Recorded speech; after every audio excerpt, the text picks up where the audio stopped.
Hey there, welcome to Buffy the Iron Slayer's leg day video.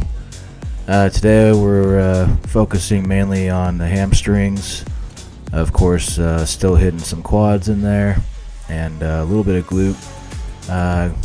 Glute's never the focus, but the area especially where they tie into the hams. And anyways, starting here with the lying down leg curls.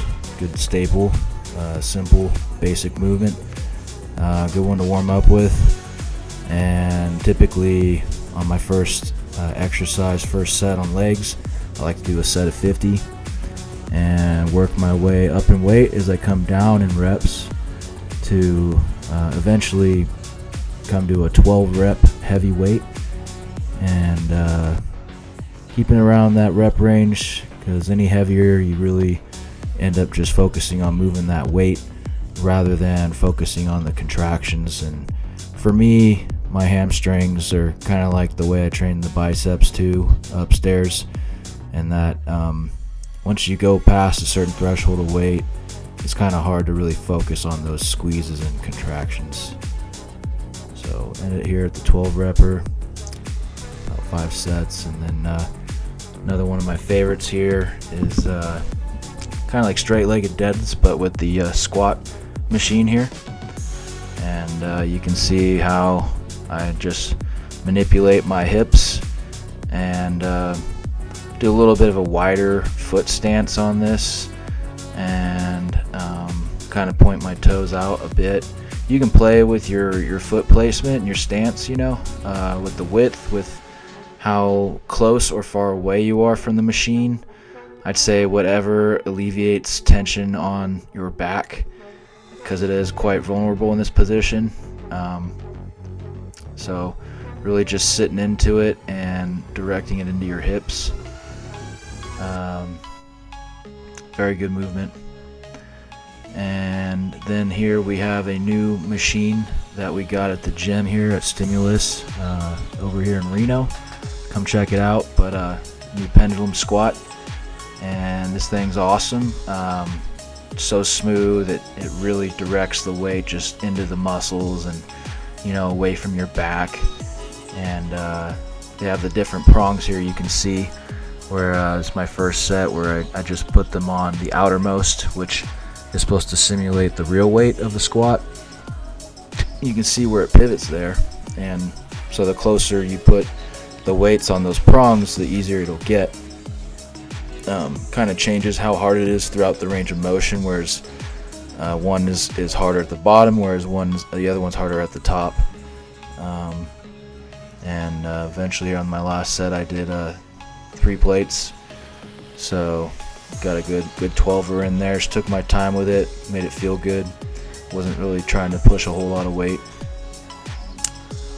And next year, really just a great one you should do no matter what your focus is for either hams or quads. One way you can manipulate this movement is the length of your stride. So here you can see I'm taking a kind of a long stride there, and I'm kind of directing the weight over my hips more, keeping it closer to them so that the weight is feeling suspended by the tension in my hamstrings.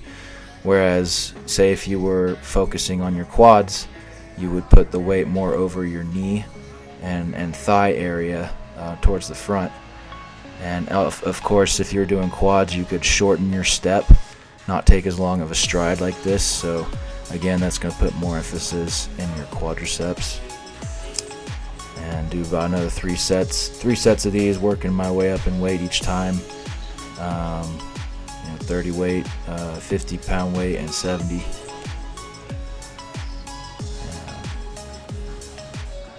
You're coming up on a really good one, isolateral hamstring curls.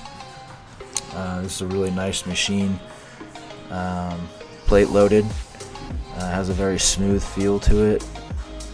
Good one for really working on your contractions.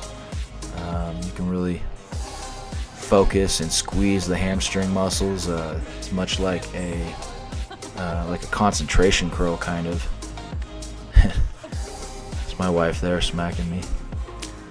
And yeah, it's a good one to really just have your mind in the muscle. And I typically like to stay around 16 reps with this. Sometimes I'll start with 20 rep. I'll do a 16 and a 12 to finish things off.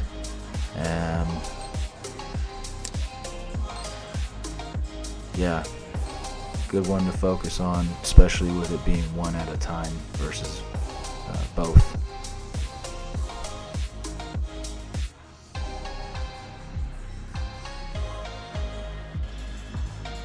As you can see, there's one you really want to take your time on the negative,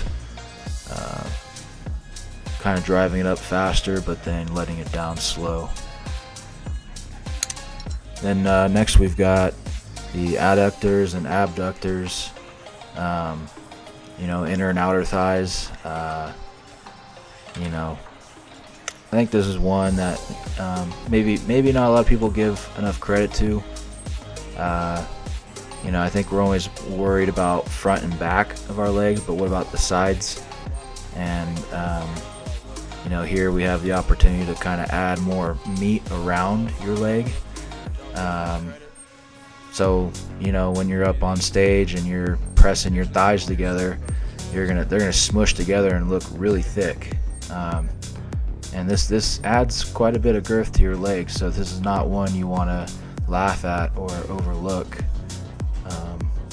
So here, I'll go back and forth, and 3 sets on each movement. There you can see I got the pads that kind of take out the slack, if there is any, keeping constant tension. Makes it much harder to find pants that fit, but it's all worth it.